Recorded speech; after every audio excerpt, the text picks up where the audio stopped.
नमस्ते YouTubers, मी तनुजा पाटील। तर नमो शेतकरी योजनेअंतर्गत तुमच्या बँक खात्यामध्ये 4,000 रुपये जमा केलेले आहेत। तर हे 4,000 रुपये तुम्हाला मिळालेले आहेत की नाही हे चेक करा तुम्ही तुमच्या मोबाईलमध्ये। तर ते कसं चेक करायचं हे आपण आता ह्या व्हिडिओमध्ये पाहणार आहोत।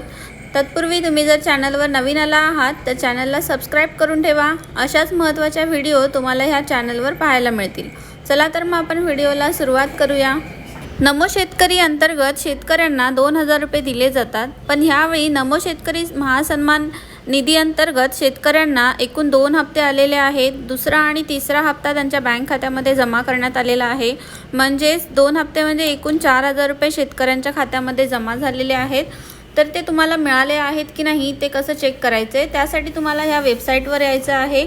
वेबसाईट टाकायची आहे nsmny.mahaIT.org। याची लिंक तुम्हाला डिस्क्रिप्शन बॉक्समध्ये दिली जाईल। तर ह्या ठिकाणी बघा लॉग इन आणि बेनिफिशरी स्टेटस असे 2 ऑप्शन्स दिसत आहेत। तर त्या ठिकाणी आपल्याला बेनिफिशरी स्टेटसमध्ये यायचं आहे।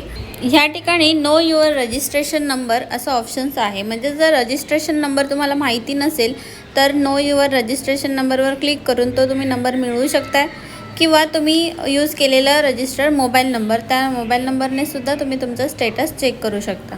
तर रजिस्ट्रेशन नंबर किंवा मोबाईल नंबर टाकून जो कॅप्चा दिलेला आहे तो कॅप्चा ह्या ठिकाणी ॲड करायचा आहे आणि गेट डाटावर क्लिक करायचं। गेट डाटावर क्लिक केल्यानंतर आपलं पूर्ण डिटेल्स या ठिकाणी ओपन होणार। तर बघा अशा पद्धतीचं तुम्हाला इंटरफेस पाहायला मिळेल। ह्या ठिकाणी नमो शेतकरी महासन्मान निधी योजना म्हणजे NSMNY असं त्याचं शॉर्ट फॉर्म आहे। इथे तुम्ही पाहू शकताय फार्मर नेम, जे काही शेतकऱ्याचं नाव आहे ते इथे दिलेलं आहे, त्याचं रजिस्टर मोबाईल नंबर दिलेला आहे, कोणत्या स्टेटमधून आहे ते दिलं आहे, रजिस्ट्रेशन केव्हा केलेलं आहे, त्यांचं आधार कार्ड जे आहे ते बँकशी कनेक्ट आहे की नाही त्याचं स्टेटस S दिलेलं आहे, तुम्ही केलेली KYC लँड सीडिंग हे सुद्धा या ठिकाणी आपल्याला दाखवलं जातं। त्यानंतर आपलं PM किसान योजनेचं जो इन्स्टॉलमेंट आहे ती आलेली असेल तर सक्सेस असं कमांड इथे दिलेलं आहे। आणि त्यानंतर आपलं फंड डिस्ट्रीब्युटर्स डिटेल्समध्ये म्हणजे आपल्याला केव्हा किती हप्ते मिळालेले आहेत ते फंड डिस्ट्रीब्यूट डिटेल्समध्ये बघायला मिळतील। म्हणजे ह्या अगोदर मिळालेले हप्तेसुद्धा आहेत आणि आता जे सेकंड आणि थर्ड हप्ता जो आहे तो सुद्धा तुम्हाला ह्या ठिकाणी दिले आहे। तर ह्या ठिकाणी बघा स्टेटस तुम्हाला 3 इन्स्टॉलमेंट आलेले आहेत।